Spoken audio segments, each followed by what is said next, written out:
শিশুদের রোদে রাখা স্বাস্থ্যের বিভিন্ন উপকারের অন্যতম মাধ্যম।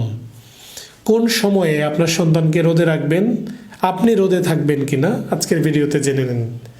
বাচ্চা জন্মের পরে বিভিন্ন ভিটামিন নিউট্রিয়েন্টসের প্রয়োজন হয়।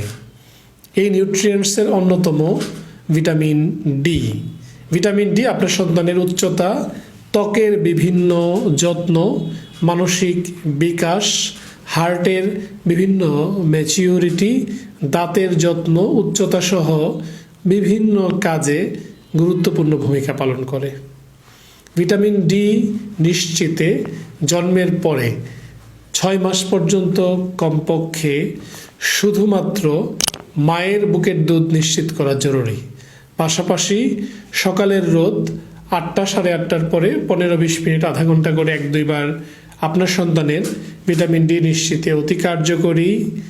আপনার প্রিয় সন্তানের রিফ্লেক্স ডেভেলপমেন্টের জন্য, শ্বাসনালী ফুসফুসের যত্নে এবং পরিষ্কার রাখতে নাক। আপনার প্রিয় সন্তানের সকালে রোদে রাখাটা সকালে ব্যস্ততার কারণে সম্ভব না হলে 11টা-12টার দিকে রাখতে পারেন।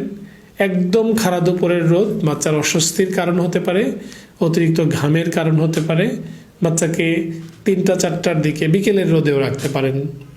এই রোদ আপনার সন্তানের জন্য ঠিক যতটা জরুরি, এর কাছাকাছি প্রয়োজন মা হিসেবে আপনার বাচ্চা ব্রেস্ট ফিডিং করলে দুগ্ধদানকারী মা হিসেবে আপনার শরীর থেকে আয়রন এবং ভিটামিনের নিয়মিত ঘাটতি হচ্ছে। আপনার সন্তান লালন পালনের পরে শারীরিক মানসিকভাবে আপনি যেন বিধ্বস্ত না হয়ে যান, আপনিও আপনার সন্তানের সাথে সকালে রোদে কিছুক্ষণ অবস্থান করুন, হাঁটুন। আপনার ভিটামিন ডি ঘাটতিতেও এটি অনেক কার্যকরী। মা হিসেবে বুকের দুধ খাওয়ানোর পরে বাচ্চা নিয়ে দীর্ঘ সময় কোলে হাঁটার কারণে কোমরে ব্যথা, মেরুদণ্ডের হাড়ে ব্যথা কমন একটি লক্ষণ। মা এবং সন্তান দুজনেই সকালের রোদ না হলে কিছুটা পরের রোদ অথবা বিকেলের রোদ যে কোনো সময় গায়ে রোদ লাগান। ডাক্তার শফিক, আজ এ পর্যন্ত। আল্লাহ হাফেজ।